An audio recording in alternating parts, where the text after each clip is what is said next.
Yeah, so good evening, guys. Thank you to the WOW panel that we have here. People have been just on time, just like how QSR is. Thank you, Rashmi, for being on time.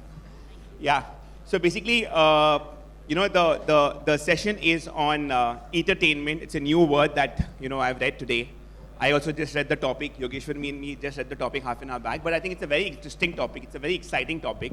So how are we reshaping the entire F&B mix in shopping centers to, make it more social, more outgoing, more digital? How are we reinventing ourselves, especially the post-COVID era, right? So we have a panel full of F&B guys. We have a panel of mall developers, mall owners. So yeah, I think we'll take it one by one. As mall developers, I would want to start with you guys, and you can go. Anyone can take the chance first. How are you guys looking at F&B? As a, how do you look at F&B as a proper mix in your malls? Whether it is, you want to start, Rashmi? Yeah. So for F&B, do you look at it as an anchor? Do you look at it as a crowd puller? More of time spent or more of wallet spent? How do you look at F&B? If you can just kick off with that. I want to get your perspective, each one of you out there. Hi, good evening, everyone. Can you hear me? Yeah. So I think you are right. F&B in today's time. Pardon? Is the mic working? Yeah, working. Little closer. Hello. Yeah. Yeah, I think you're right. F&B in today's time is an integral anchor to the mall in more ways than one. And I think our approach at Phoenix towards F&B is multifaceted in today's time. To just share with you an example, we have about 10 malls that we run across the country at current, and we would have about approximately 375 to 400 point of sale of F&B between food courts, restaurants, bars, cafes. And out of the 9,000 odd crore sales consumption that we'll do in our malls by the end of the year, more than 10% contribution of that would be out of F&B. So there is a very large component of F&B business that is happening out of our malls across the country at current. And to answer your question, how we are approaching it in today's time, see, I think this F&B piece is helping the malls as well as it's helping the F&B operators. For us at the malls, for the customer, it's very important that there are multiple options for F&B, because F&B drives the customer to the mall every second day. The customer will keep coming back to the mall for F&B. So we see more dwell time, higher frequency footfalls, higher spends. And for the F&B operators also, they see that rather than being, in a standalone isolated place, if they are part of a destination mall, they don't have to face dead periods, between lunch and dinners. In the dead periods, they see there's business and footfalls that is happening in the dead periods as well. Malls like Phoenix have a 365-day event calendar. So we are constantly driving so much footfall to the mall. So without them having to make any effort, they have very high footfalls that are constantly coming to the outlets on a regular basis. And I think the other advantage is that we do clustering. So the moment we cluster and bring, say, 20, 25 operators in a food court together, or in a mall, we have in our newer malls, like we are building Mall of Asia and Bangalore, and we have close to 100 points of F&B over there.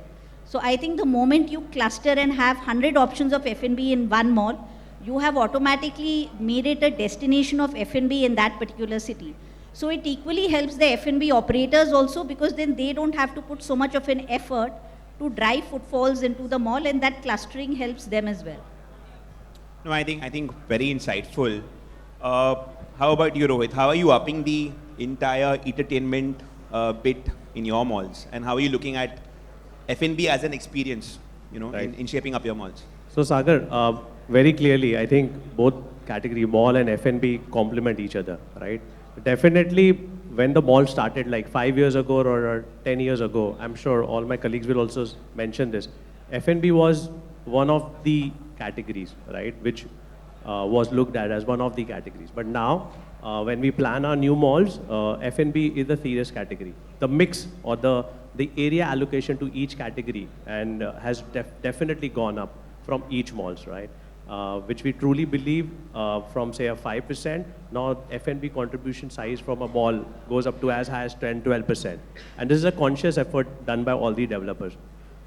Very importantly, what we also try to do is we curate. We want to curate different cuisines so that the customer gets a holistic experience, right? That you're not stuck to a same kind of food, right? And now in India, you see a lot of different people, different concepts. Out here, we've been hearing so many different things since morning, right? So that's one.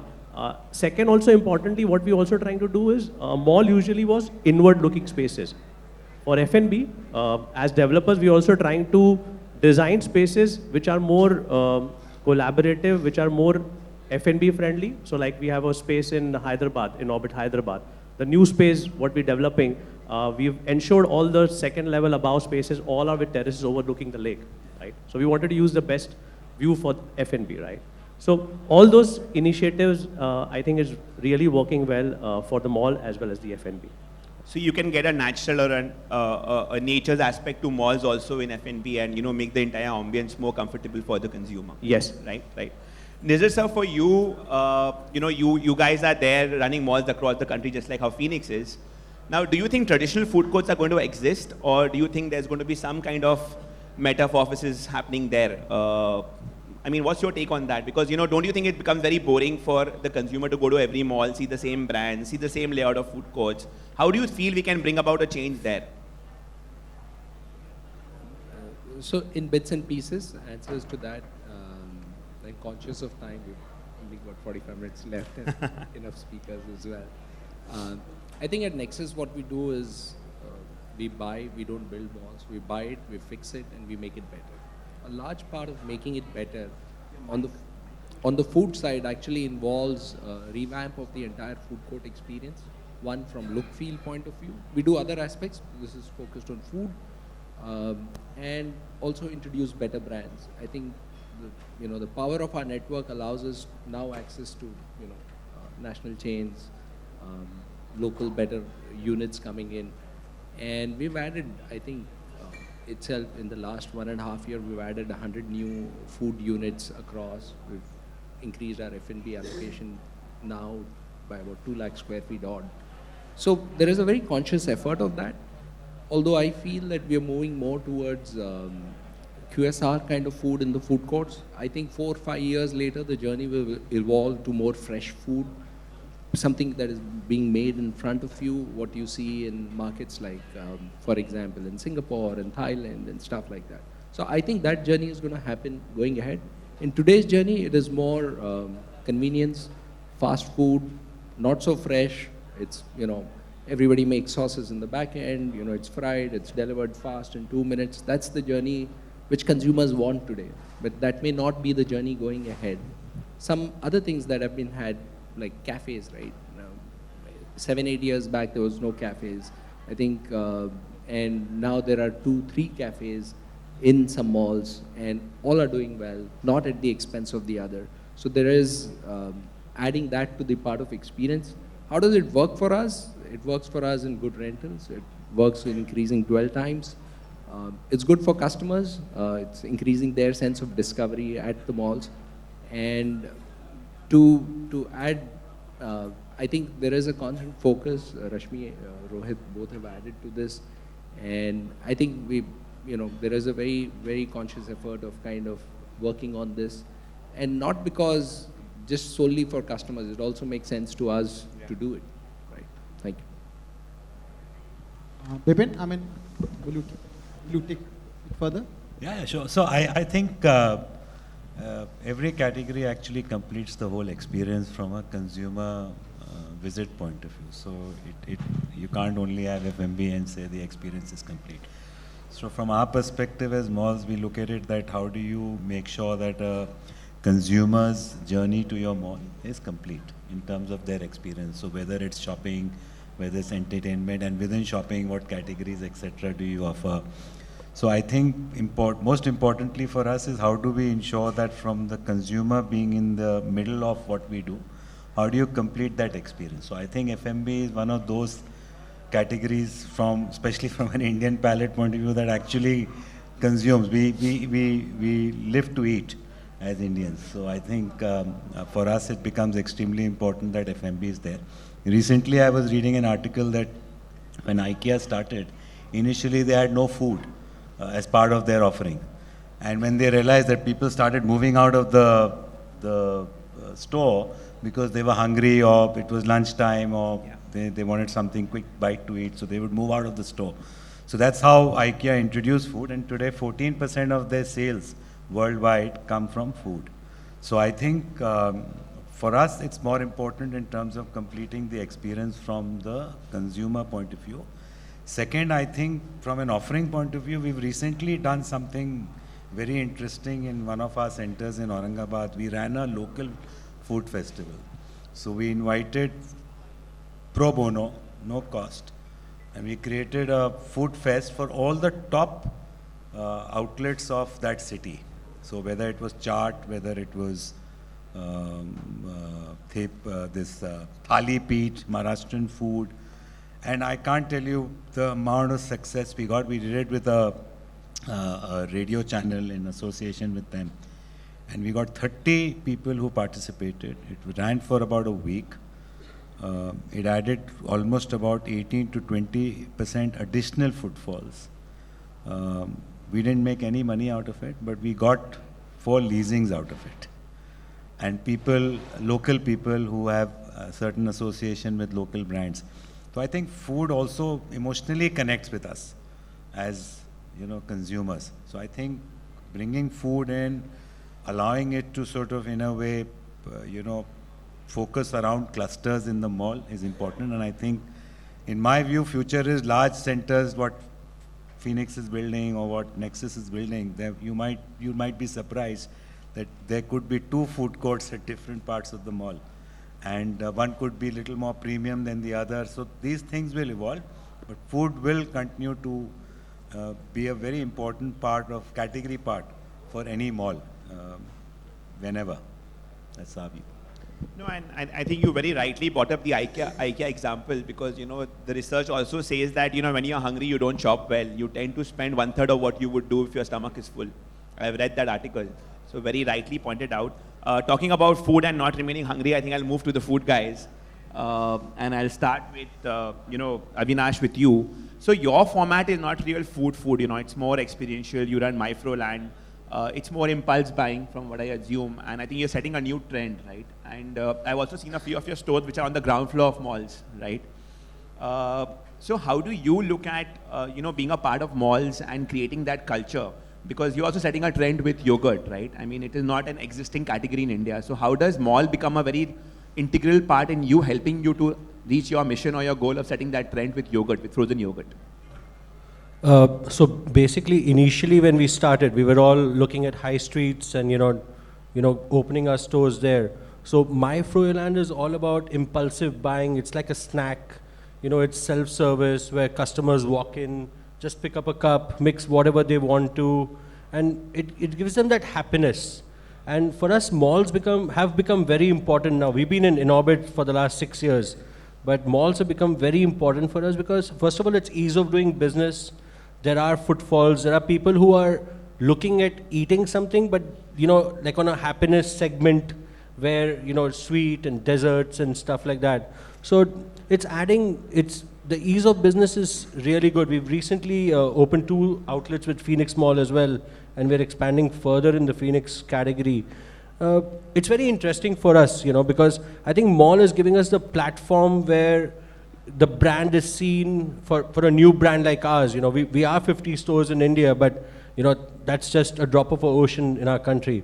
So malls are giving us the brand impact, where people are taking us seriously, understanding it's an opportunity for us to educate customers about the product, that it's something different, it's something healthier, something that you can make yourself. The whole Eatertainment aspect really helps us out, because when a family is walking in trying to shop, and then they see a brand like ours, it tempts them to come and try something new, and that's really helping us out. The whole platform is amazing for us to grow as a brand. And I guess it's in Orbit Mall where you have a store on the ground floor. Now, when we talk about a store on the ground floor, it's generally given to anchor brands. But I mean, food and F&B has been an anchor for long and for ages. I wonder why we don't get ground floor locations, but I think we don't need it, because I think, it's very strategically located, where you go upstairs to the mall all the way through the escalator, shopping, watching other stores. It's good visibility. So interesting. Anurag ji, I'll come to you. Well, I'd just like Yeah, to add a line here. So in our mall in Palladium, it's located on the second floor, and I want to share an incident with you. My daughter, she studies at BD Somani, and we live in Worli. She often goes out to grab a bite somewhere while coming back from school. And one fine day, she suddenly says, "Mom, I'm coming to the mall." She wouldn't be caught dead coming to the mall after school. And this is what we are talking about, F&B bringing new footfalls to the mall. She said that I think Myfroyoland has shut in Kemp's Corner and opened in your mall on the second floor. And I used to go there regularly with my friends, so I'm just coming to the mall to grab a bite. I would love clipping of this, because this could be our next pitch to all the other malls across the country. Because At least you get- already been offered 2 outlets just before this. You get all of Rashmi's malls for sure. You're on 2, you have 8 more to go, right? We've signed up most of them. It's a beauty. I mean, Thanks a lot. F&B being a crowd puller, it's like championing all our cause, right? Anurag ji, you had a lot of stores and malls, restaurants and malls prior to COVID. Now with COVID, your mall penetration has come down. I think you have one in Quest Mall in Calcutta, if I can recall correct, right? No, Quest is not there. We have one in Geo. Geo. World Drive. Yeah. And how do you look at this very differently? Because, COVID has completely reinvented the way F&B is positioned in the minds of the consumer. We've all gone digital. Convenience has been the key. Delivery business has really soared. What has been your reason of, coming out of malls? How are you envisaging this? Do you see yourself getting back to malls? Because you opened Geo after COVID. Was there a change in the format? So, you're right. I worked with all the top malls, whether it was Phoenix, Orbit, Viviana, Seasons. I mean, with most of them I was working before the pandemic, and it was a beautiful relationship that we had. In fact, our store at Palladium was, I think, there for about 11 years, if my memory serves me right, and we did very well there.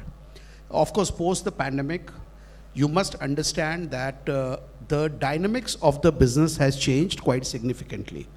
And to be very candid, the cost of running a mall is fairly high. Has come down or Is high. Oh, sorry. No, nothing comes down in the mall. Okay. So the cost of running a mall is high, and then it is of course passed on to the people who have leased space there by way of CAM or some facility charges or something or the other. Now, and then on top of that, there is a rent. Now, you can look at it as a reimbursement versus income. For me as an operator, this is my entire outgoing that I have to pay, and how does it work? And that is one of the reasons that post-pandemic, I took a very conscious decision not to be in the mall. But I must also tell you something. In my view, if I have to use some example, I think the relationship between a mall and a F&B operator is like that of a stage and an artist. You have a stage and you need artists to keep it busy. Restaurants are artists who need a stage to showcase their skills. If we start looking at the relationship from that perspective, I don't see why things will not change going ahead.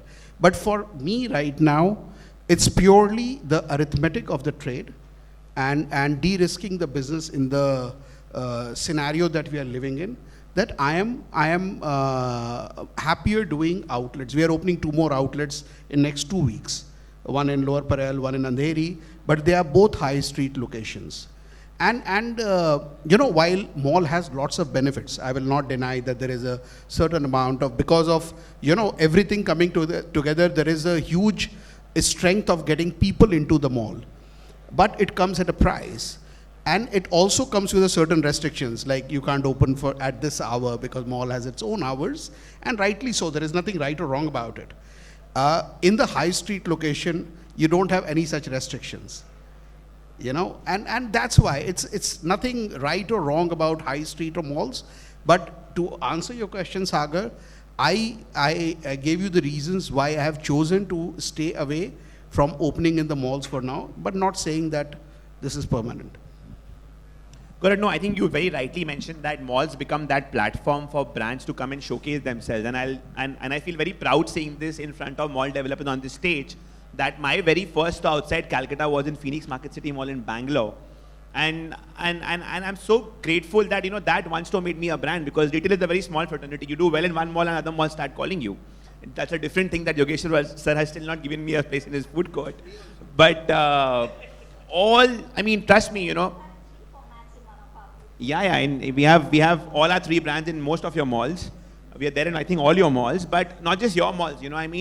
For a homegrown brand like me, I think malls became that source of building my brand. So whenever I entered a new city, I would enter into the best mall of that city, which would ideally be an Inorbit or a Phoenix or a Nexus. And that's how you build your brand, because the whole city comes to that mall. So I think it becomes a very strong platform for even homegrown brands or younger brands to come out there and showcase what their products are.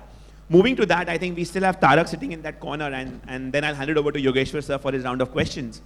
Tarak, you've been running Mad Over Donuts for a very, very long time. We've been good friends. We keep sharing our numbers, our data. I've seen different formats that you have in malls, bigger store, kiosk. You've also reinvented yourself. Personally, if you ask me, there have been various international donut brands that have come into the country, but I think Mad Over Donuts has really been, according to me personally, and I've seen the way it's grown. It's a homegrown brand. And I feel proud that, it's seen a lot of success compared to the other international chains who've come in. There's a reason that you've clicked, for sure. You've ticked the right boxes. After COVID coming in, your business has seen a lot of uptake in delivery. Now, how are you looking at your expansion? Are you looking at more of malls, more of high streets? And if you are in malls, are you seeing malls changing their design architecture to help delivery support more? Because ultimately, you are adding on to the consumer's convenience, and the consumer knows that he or she is ordering from a MOD from X mall, right? So are you seeing that change in design for malls where it's become more delivery friendly, both for you because you have a kitchen prep time, you have to prepare it fast, it has to reach the rider fast, and then it can reach the consumer fast. And how are you looking at seeing malls evolve digitally when it comes to the food business? If you can share your experience out there. So good evening, everybody. I think mall has helped us during COVID. I think I want to thank Rashmi in this forum with her team, because all our kitchens are in Phoenix across the country. We are existing on all the Phoenix, and being in Phoenix, I think they have helped us start the kitchen before anything could start. I think that kept us going. Although our direction has started changing during the time when we opened a lot of cloud kitchen with our partners. I think existing, we doubled our size that way. And so our business kept on growing that way. So today we are at almost at a 20% sale of cloud kitchens from our business, which is huge, I think. 20%. 20%. So I think that's huge. I think malls gave us courage to continue. And although they didn't shove us out during the COVID time, I think, although we fought a lot of times with the rentals, etc., I think Nirzar, Rashmi, everybody, I think, thank you very much for that, for supporting us during that time. Sagar will agree to that. I think we were fighting it together, I think, that time. But things have evolved. I think specifically for delivery, we got into the route of delivery specifically. I think 30% of our business now is delivery. And from mall, doing delivery was a pain earlier, frankly speaking, if you ask me. But a lot of malls have started understanding our pain point, where our guys used to have to go down to a specific area inside the parking lot and deliver the stuff. But I think people are starting understanding the focus business, etc. The staff is a pain right now also to train staff, getting us on board. So I think the malls have helped us that way. I think easing up stuff, etc. So overall, I think for us, mall has been a boon more than anything else. And I think business grew only in malls for us at the latest stage of the game. So at the QSR brand, I think we are doing double digit. I think all of us are doing double digit across, I think. So that way, I just want to thank everybody for this. Thank you. Just one question to Tarak before Yogeshwar sir, I hand it over to you. Tarak, we see a lot of digitalization happening in QSR, right? Like self-ordering kiosk, curbside pickup, etc. Have you evolved and are you trying to adopt those technologies? Are you seeing malls now evolving? Because there is a couple of food courts where I've seen where every food court unit has a self-ordering kiosk. It's more convenient for the consumer. They don't have to stand in a queue. They have a curbside pickup for the guys who are self-ordering. Yeah. Again, I open up this question to the mall developers also. Are you guys looking at it differently? Where I know in Orbit Hyderabad is now, has a digital pad where, there's someone who comes and takes the order on the table. And we've seen an increase of 20% in sales in the month of October by just, both our brands combined, by just, going to the consumer and doing suggestive selling and taking order from a pad. So it's become more personalization. There's been a more convenience for the consumer. Does not have to come and sit. So you can walk around the mall, shop, have your, you have tired feet, come and sit and order from there. So are you seeing those changes happening, or would you have some recommendation for mall developers? So yeah, I think there has been change. I think in Orbit Vashi was the first place where we started doing something like that, and I think it helped. I think to ease the customer. How much did we get through it? Input, I don't know. I will not be able to tell you right now because it's too early to talk about that. But the curbside pickup, like what you have in the airports now, where you can just park and then get your stuff at your gate where you are parked in. So I think a couple of malls we are doing experiment with right now. One is Viviana to talk about in Thana. And maybe we want to do that across the place because a lot of places now we also decided to do 2 stores. Maybe if you're in the food court also we want to do another store down. Like Phoenix is one of them. We have done in Pune. We have 2 stores in Phoenix, Pune, up and down, and we have a kitchen there. So I think a lot of experiment are going on. I think some will be successful, some will be not. But I think digitization, ordering curbs, ordering from your table, getting it at your where you are, or at the parking, or wherever you are. Maybe you're shopping in a Zara, and maybe your food comes to a Zara. You're given a specific time. I think all these things are so malls are actually easing it up, getting involved also with that. Thank you, Tarak. Sagar, coming to you. I'll start with you. You have a restaurant model also, and how many restaurants now? 526. Wow. So, if we have to put a percentage between dine-in versus delivery versus cloud kitchen, do you operate out of cloud kitchen also? We have a few cloud stores. Yeah. Very few, but. So, what would be the percentage distribution among the 3? So for us, if I look at the overall business, delivery today stands at 42%. 42%? Yeah, it's very high. More than 10 lakh online orders a month. Dine-in is at 58%. But if I look at only mall stores, delivery would be at around 23 to 25% at the max. Yeah. But this was obviously nil before COVID. So before COVID, we would not even talk about doing delivery from malls because we never felt the need of it. But today it's become a good 20-25% of our business. And again, malls have been very supportive there because, if you're paying 15-20% to an aggregator, how do you pay that same revenue share to the mall where, malls have also understood our pain points and they've come up with a mechanism where there's a lower F share on delivery and a higher F share on dine-in, which makes a lot of sense, business sense for both sides to make it a win-win. Thanks. Anurag sir, I'm really feeling very sad. No, your experience with malls have not been so good, no, post-COVID? No, it's not bad. I have not been to a mall post-COVID. Okay, but you love malls otherwise, no? Huh? You love malls otherwise. You visit malls, you shop there. I do go to malls. It's not like I'm some zombie from another planet, Baba. Okay. It's just that as a business strategy, to de-risk my business, I've chosen right now not to open with malls. As simple as that. Sure, sir.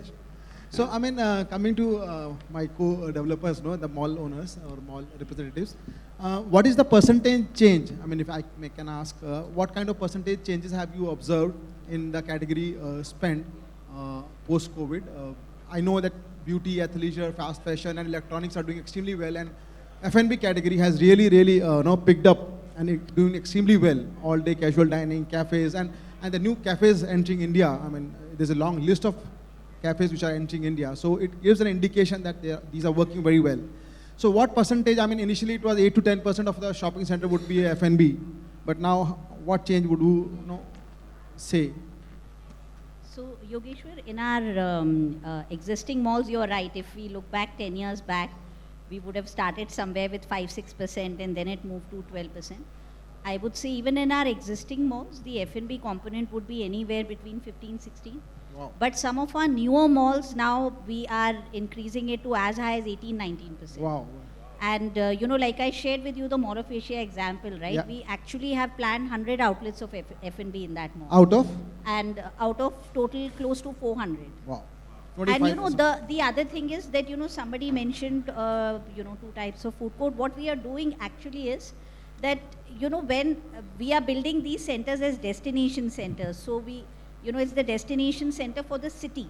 So there are all age groups of people, all profiles of people seeking different cuisine type, people seeking different price points for different occasions. You want to go have a drink with your colleague, you want to go with a bunch of friends at a bar, late in the evening. It could be a kitty party, you want to take your kids out for that. So, there are multiple reasons why you're going to the mall for that F&B occasion. So we also, while we cluster them, typically you'll see in the malls, we take F&B on the top floor. So in our Ahmedabad Mall, Yogeshwar, we have dedicated 2 floors for F&B, 2 dedicated floors for F&B. And some of the other malls like the Bangalore or Pune mall that we are building, we've created different clusters. So while you may have F&B as a dominant piece on one floor and some 50, 60 outlets on one floor, we've also created this concept of OPRs, where you have, I think people like to, have a coffee and watch other people walk in shop. So we've created these open plan, restaurants and open plan cafes within the atriums, very beautifully designed, very opulent in terms of, the flooring, the lighting, the furniture, with the best of brand mix. And also the other thing we are doing, someone mentioned about indoor-outdoor. We are creating courtyards in most of our malls, where we are trying to give restaurants extended outdoor seating or terrace seating into that courtyard, so that there is a combination of indoor-outdoor that is there for, for the customers. That's brilliant. That's brilliant. And beyond everything, I think it is the brands that we partner with in these spaces, because otherwise they'll only remain as brick and mortar spaces. What brings life to these spaces is the F&B brand partners that we partner with and who open their outlets in those spaces. Thank you, Rashmi.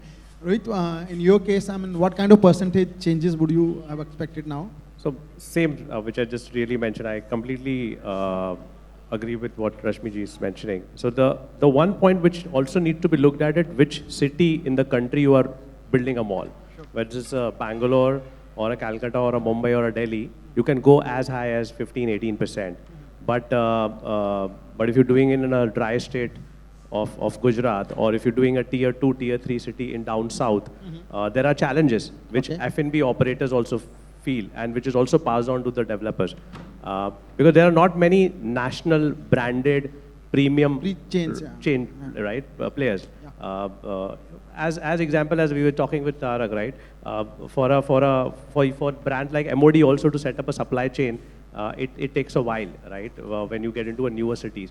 So that's a big challenge we face when you have to get large restaurant spaces in those kind of cities. So accordingly, the mix changes, but there definitely the mix has gone up, and a lot of thinking and architectural work is on designing a great restaurant and F&B experience.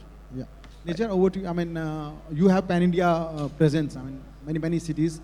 So is the trend same and similar in this, all the cities, or is different from metros to the tier 2? I think the metros, the consumption of F&B is much higher. In smaller cities, it's getting there. Part of it is also us bridging that gap and bringing brands to those markets. In fact, very consciously we've done it. We had a mall in Shantiniketan in Bangalore. Mm-hmm. We had an experiential theatre concept which the previous seller had created. We actually broke down that space and created a full new food court. So that mall had an existing food court, and we added one more food court. So you added more area to the F&B player? Yeah, as larger than the size of this room, sure. Probably. So we've been conscious of this exercise. We've converted retail spaces into F&B spaces, even in tier 2 and tier 3.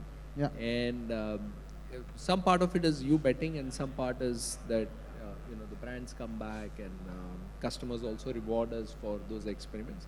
Couple of those fail as well. Yeah. We did a couple of investments in F&B brands for some of these markets. Mm-hmm. They didn't work. And we said, all right, it's not working, and we'll do something else. So we also move on fast, but it's a constant evolution, and you've got to keep at it. Yeah. Bipin, in your experience? See, we've only been in tier 2, so I can only speak about tier 2. I think in tier 2... What percentage of the mall would be F&B now? As of now, in terms of space, maybe 8-9% still. 9%. And one in terms of revenue? Is because we've not been able to attract dining restaurants in malls. Mm-hmm. And I think because in smaller towns, the comfort that people want is to park their car right outside the restaurant. The sort of manager knows them, stands outside waiting for them. That sort of treatment we can't manage at the mall. So they have Sure. to park their car in the basement or the, stilt. They have to go up and, stuff like that. So we found that we've not been able to manage to attract restaurants other than people you mean like to maybe say a that barbecue nation. Fine etc. dining, I mean, Fine dining will be little less preferred? Even large, dining QSRs. Okay. So what has really worked for us though is two aspects. One is of course this food court kiosk spaces. I think if I could add even 20 more, we'll be able to rent them out. Sure. Second, what has worked is these interceptors in form of kiosks. Maybe Mad Over Donut kiosk or a Myfroyoland kiosk. A Those small have really coffee worked well spot. for us. So we find that in malls, generally people are looking at comfort eating, on the move eating. Yeah. Perhaps at least in tier 2, tier 3, they are not coming for experiential eating. And I think even if we create an authority in bringing most restaurants, in one place, we find that there is still this, discomfort of going for a fine dine, so to speak, in a mall. So I think that's the challenge, and bringing brands to smaller cities is also a challenge because they find their own logistics issue. Yeah, it's a tough task. Getting decent manpower to come there and continue there is another challenge. I mean, getting a good chef for a restaurant and then making them stay in a Aurangabad city. I mean, I'll give you an example. We had mainland China. The restaurant was doing fantastic. But the chef ran away. So, he said, I can't handle this city.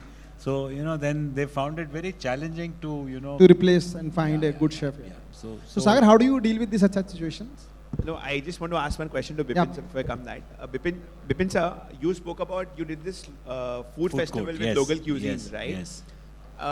As mall developers, do you guys, look at, you all know the power of local cuisine, right? Yes. Now, obviously, every local player is not apt or, does not come with that same mindset to operate in a mall. So as a developer, would you, and I'm asking this to all the developers, would you want to work with established players to create those concepts which are local cuisines to meet the mall's mission? Because somewhere you feel that a local cuisine can draw in more crowd.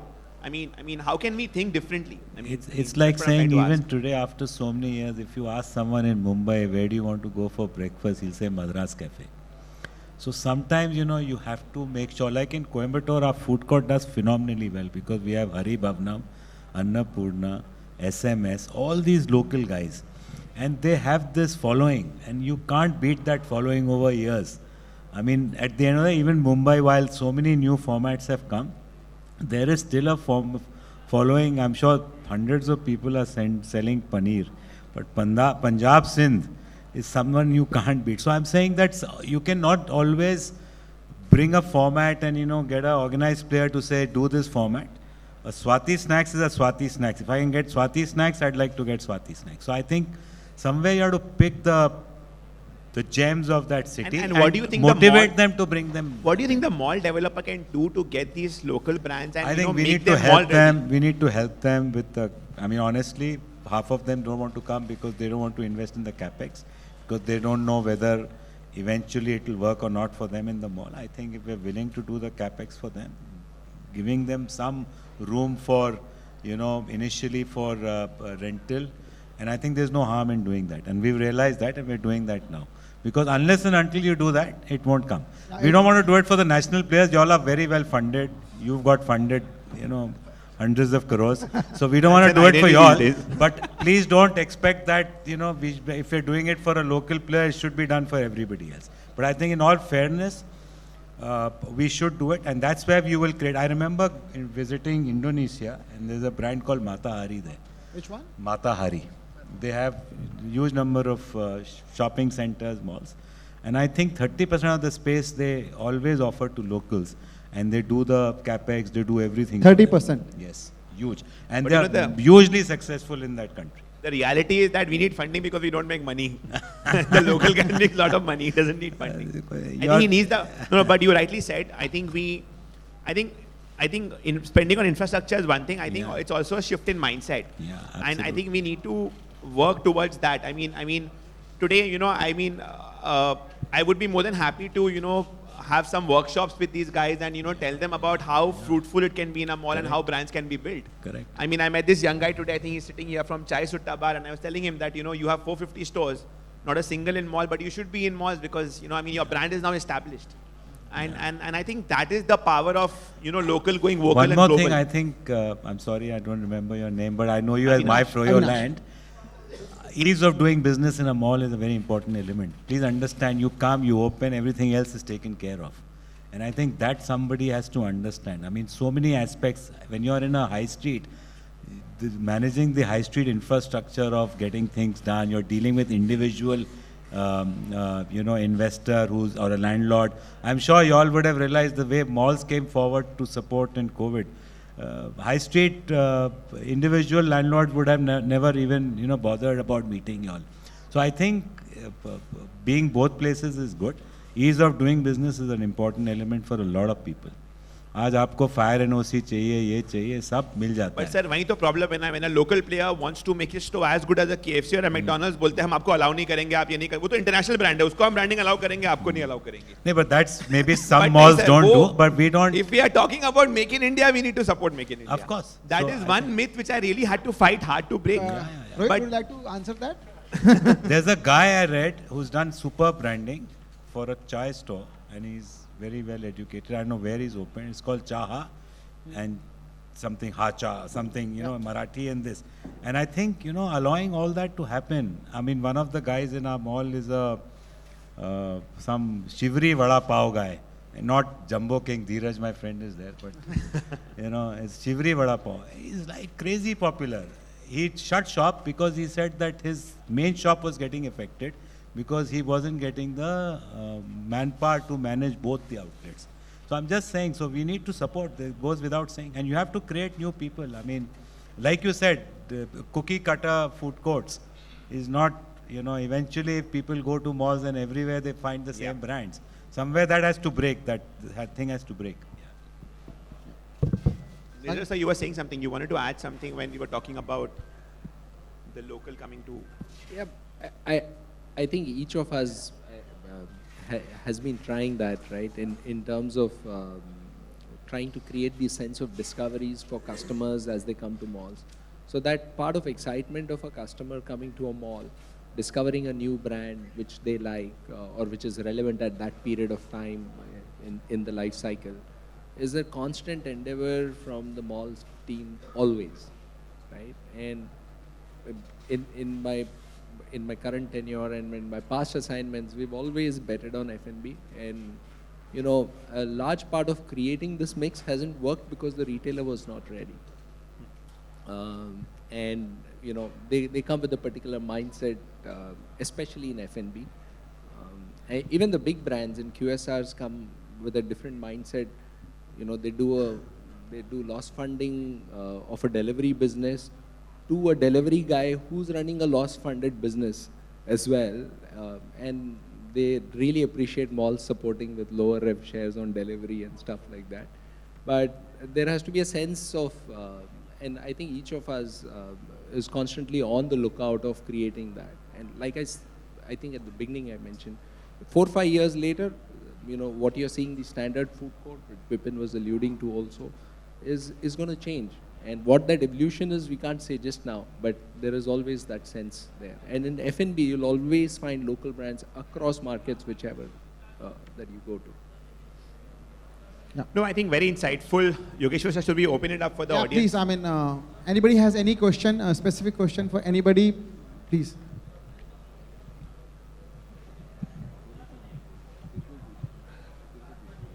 So, okay, so my question is open to all of you all, whoever wants to take it up.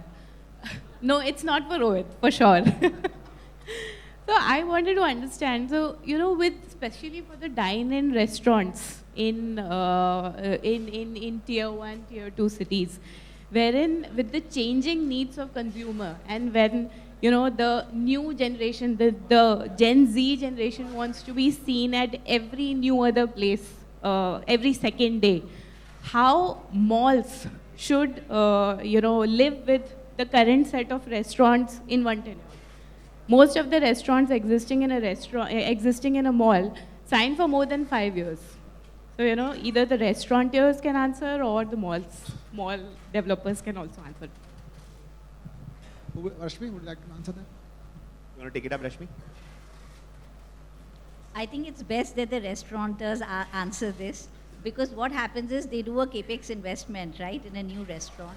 So what happens is you have some of the people, like we've had some F&B operators in our malls who have continued the license. One is that you cannot sign for less than 5 years. Because if you sign for less than 5 years, we understand there is a customer aspiration to go to newer places, and they may not want to go to the same place for 5 years. But what happens is you have to find a balance between the financial, stability of the operator and the customer's aspiration. If you sign a license for less than 5 years, because he's investing a lot of capex, right? He has to be able to write it off over that 5-year period. Within the 5-year period, we have some of the larger operators who run many brands, and sometimes, if they feel there's not so much of a demand for that brand, they are able to quickly change to another brand. But this is with the larger operators, for people who may be a single brand owner, it is very difficult for them. After 5 years, I think it is largely depends on the collaborative discussion between the brand and the mall. It's very easy for them to churn the brand if they feel that there is no, ongoing interest from the customers, and the footfalls have dropped, the sales have dropped. Obviously, then the mall will have a discussion with the F&B operator to, to sort of move out, bring another brand. But if it's working for the brand and it's working for the customer, there's no reason to not renew it. Absolutely. Absolutely. I mean, if it's not working, sales are the reflective. No, I mean, if sales are not happening, even the brand would not like to stay for a long time. So they will move on. But in some cases, we put a review clause after 3 years that let's sit together. 3 years is a good enough time to review it, how it's working in comparison to the other F&B brands. So if the sales per square feet is coming to similar, then there's no reason. But many times when we give feedback to the restaurant owner, and they accept it, and if they work upon those feedbacks, then definitely there is always a change. And the sales are the ultimate. But can we see some designated area in malls which have got the entire infra done in a nice manner with the ambience, but have pop-ups operating it? Like many of the 5-stars do this. Sure. Some airports do this. So how that helps is that to answer a question that a youth or a young audience, what does he or she want? He or she wants a good experience, a new experience, and Instagrammable food each time. Tagging your mall or tagging the brand, right? So can we think of a concept where there are pop-ups coming in? Yes. Maybe the infra can remain same, the lighting can change depending on the way that guy wants to run his pop-up, but creating newer experiences. I mean, that could just be an idea. Can I answer this? Yeah. Okay. So Sagar, I mean, as the industry is growing, we have recently moved to the retail pop-ups. पहले retail popup का भी concept नहीं था कि मतलब एक shop आ गई तो 5 साल 6 साल रहेगा, क्योंकि उसने फिट आउट कर दिया है और हमने लीज कर दिया है, that's it. But now retail pop-up has become a norm. Every mall has 5-7 shops which are in a temporary basis just to market themselves, just to see how it's working. If they start doing well, then they become permanent stores. In F&B, the requirements are such that any existing retail shop cannot be converted to a F&B so easily, because there are exhaust requirements, there are water requirements. There are different requirements. But going forward, I'm sure that malls are planning these in their food court areas or in a dedicated areas where there people can come and plug in and start. The challenge happens when it starts working. He doesn't want to leave. If somebody comes there for 3 months, 6 months, and it starts working, then he doesn't want to leave.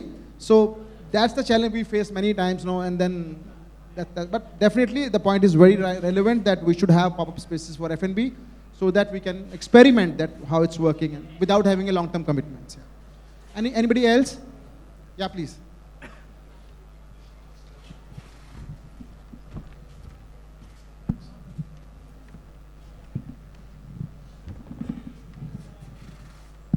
My question is to both the mall developers and the F&B owners. When you're looking at getting into a tier 2 or tier 3 city, what comes first? The mall developers come there first and then the restaurant owners follow, or the restaurant owners are already then that the mall owners decide to set up shop there? Anybody would like to answer? It has to be malls first. You need to set the infrastructure before brands come in. Of course, while the mall is being planned and done, the mall and restaurant operators can start talking about leasing it. But there is no point signing for a place which has not even come up. It won't happen. So it is mall first, restaurant later. We have time for one last question. Please.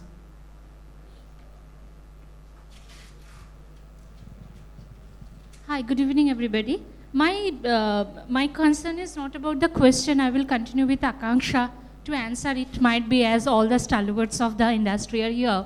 So the thing is that one thing we can think for the Gen Z, the concept is continuously changing. We cannot change a restaurant for sure, but we can think of a design concept which has have a corner or concept which can be changeable with its color, which can be on theme, and which can sync with the concept of the restaurant continuously. So it will give the evolving category, and with the design concept, bringing in the new menu introspection as well, and we can think this kind of, permutation and combination of business into the F&B business, which can play far away whatever we are thinking as a very innovative and creative way. So that was my just submission on the discussion. Yeah, we accept, we agree with you what you are saying. Only challenge because, in F&B category especially, the food has, and the consistency in the taste and the offering has to be very, very serious. No? If there is if you're not there, then nobody can save the restaurant. But if the food is good and consistent, then I have seen in my experience that restaurants are doing extremely well. And Burma is a very good example, no? In our mall. They don't talk much about, they don't market it too much, but there is a clientele which comes again and again, and it's a frequency builder. You can eat that food maybe twice a week or thrice a week.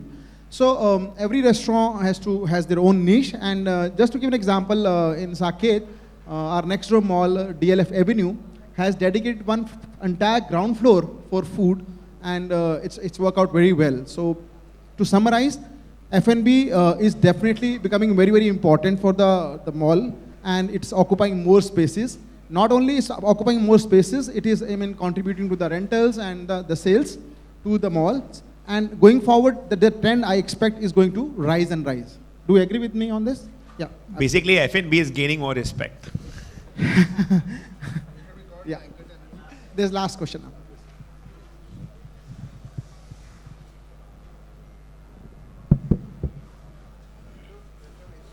My question is obviously to the mall owners. Just wanted to check, is there a way we can come together and create a loyalty program for the people in the mall, not for the consumers alone? Because I personally feel that a lot can be done with the workforce that is part of mall itself in the entire journey where the brands are trying to settle, revive, fight back, go back again. So is there a way we can create an ecosystem like a loyalty program for the mall workers and retail owners, etc., etc.? Very relevant question. In our mall, we experienced that. There are like 3,500 people working in the mall in 3 shifts.